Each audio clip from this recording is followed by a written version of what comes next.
pelos pobres e aflitos, pelos marginalizados, pelos que são perseguidos, pelos assalariados, pela classe sofredora, pela classe operária, pelo povo que padece excluído do trabalho.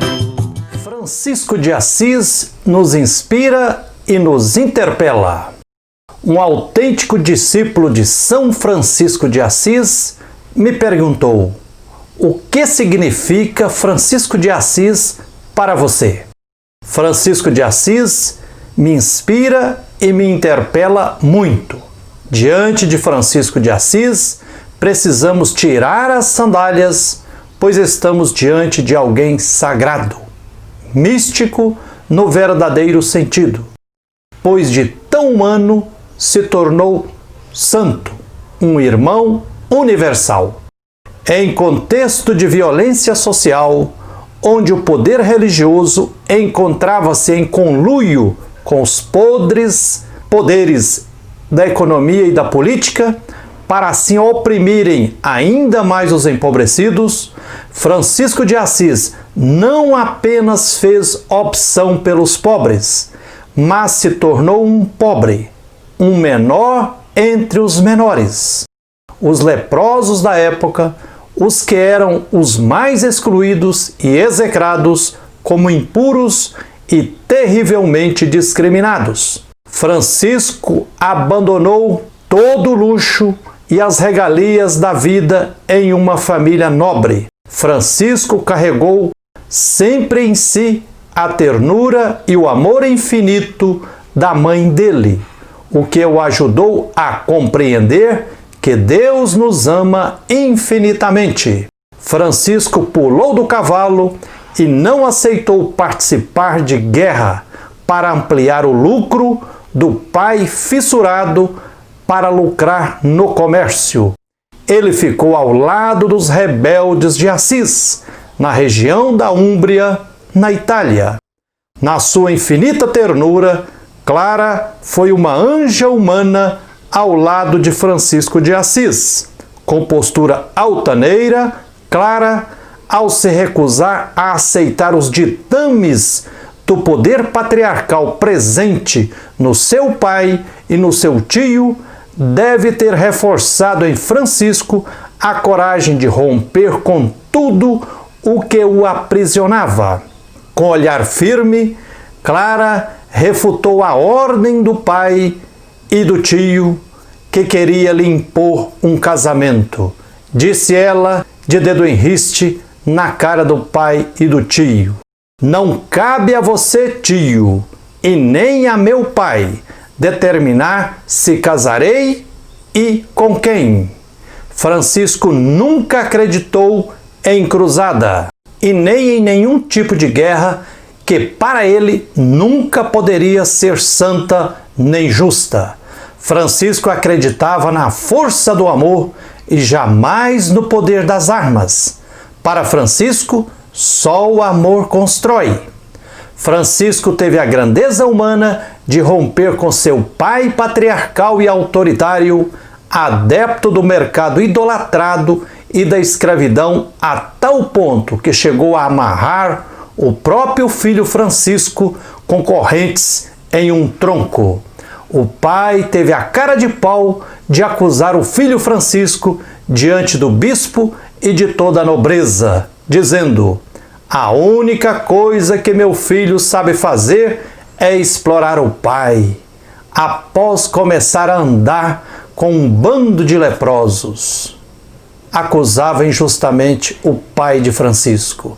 Porém, Francisco viu mais profundamente, dizendo o seguinte: eu tenho outro pai, que é pai de todos nós, e quer que eu seja o último entre os últimos.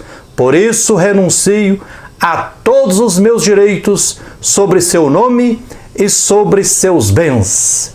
Que maravilha de postura!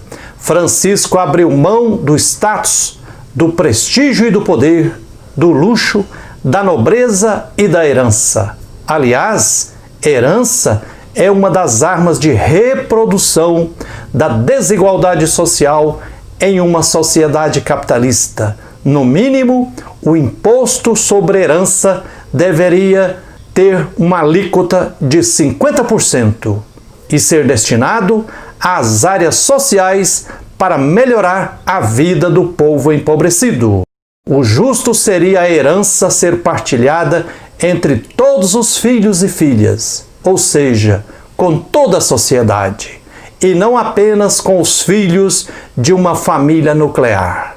No início do século XIII, em contexto religioso de negação do ensinamento e da praxis de Jesus revolucionário, Francisco de Assis se apaixonou pelo Evangelho de Jesus Cristo e tornou-se um feliz caminhante, pobre, humilde, aflito por consolar os aflitos, faminto e sedento de justiça, misericordioso, puro de coração, construtor de paz, perseguido por causa da justiça, insultado, caluniado e por isso feliz e contente.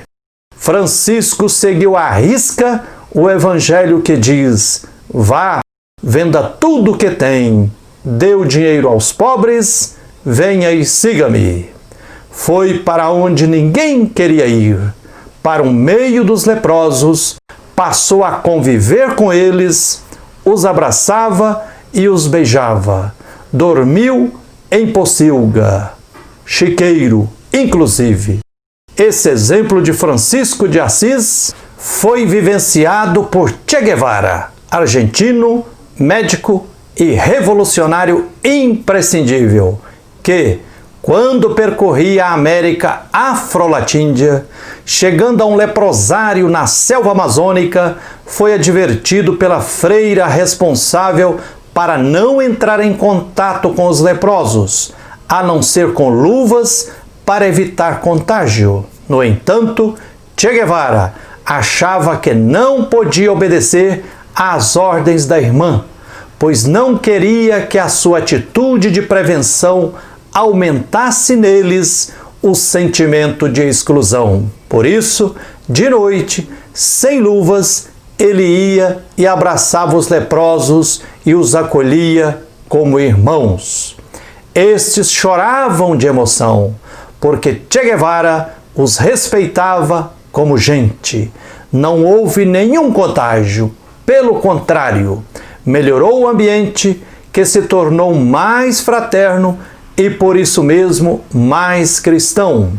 Francisco dizia: lepra, minha melhor mestra. Assim como Jesus de Nazaré, Francisco de Assis convivia com as pessoas impuras, excluídas e marginalizadas. Para Francisco de Assis, fé em Deus exigia fé em si mesmo e fé na força espiritual dos violentados da história e fé na natureza, que é sagrada. No meio de tantas injustiças, Francisco de Assis ouviu o mais profundo da mensagem divina, que lhe dizia: agora, vá, Francisco, e restaure minha casa que está em ruínas. Mais do que uma igrejinha local, o que estava em ruínas era a igreja acompliciada a podres poderes da política e da economia. Francisco descobriu que para ser fiel ao chamado de Deus, precisava estar junto aos leprosos. Dizia ele: somos todos leprosos, mesmo escondendo nossas chagas. Deus nos ama tanto, mãe, apesar de nossas chagas, que se doou a nós na cruz, nos mostrando todas suas chagas. É preciso recordar que o hábito usado por Francisco era a roupa dos leprosos, dos irmãos em situação de rua, era a roupa de saco, a chita da época. Muito diferente do hábito franciscano ou carmelita de hoje, que pode soar como status. Francisco e seus irmãos maltrapilhos foram expulsos do seu território. Não queremos você, Francisco, e este bando de maltrapilhos em nossas terras. ameaçavam os cavaleiros do poder repressor. Um cardeal, tipo o Grande Inquisidor de Dostoiévski, tentou dificultar o acesso de Francisco de Assis e seus irmãos ao Papa, alegando: 4 maltrapilhos? Sua Santidade não perderá tempo com esses 4 maltrapilhos. Mas, graças a Deus, o Papa da época teve a sensibilidade, recebeu e reconheceu a legitimidade da regra de vida de São Francisco, que tinha como base o Evangelho de Jesus Cristo. Francisco de Assis dizia: se ninguém estiver disposto a dar o primeiro passo e se ninguém tiver a coragem de perdoar, essa guerra não acabará. Ele se referia à Guerra das Cruzadas. Hoje, a guerra que nos assola é aquela que o sistema capitalista, mancomunado com as transnacionais e as elites subservientes à idolatria do mercado, impõe aos povos e territórios, ameaçando exterminar a vida humana sobre o planeta Terra.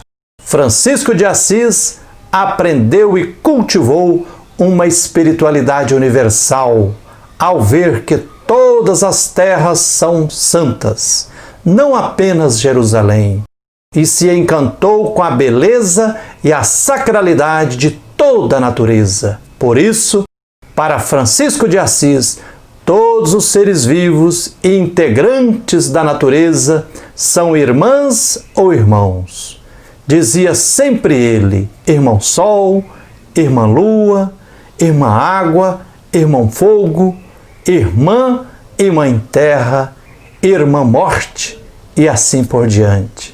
Dia 4 de outubro de 1226, Francisco de Assis partiu para a vida plena e há 800 anos segue renascendo, inspirando humanidade nos corações de milhões de pessoas e também nos interpelando sempre.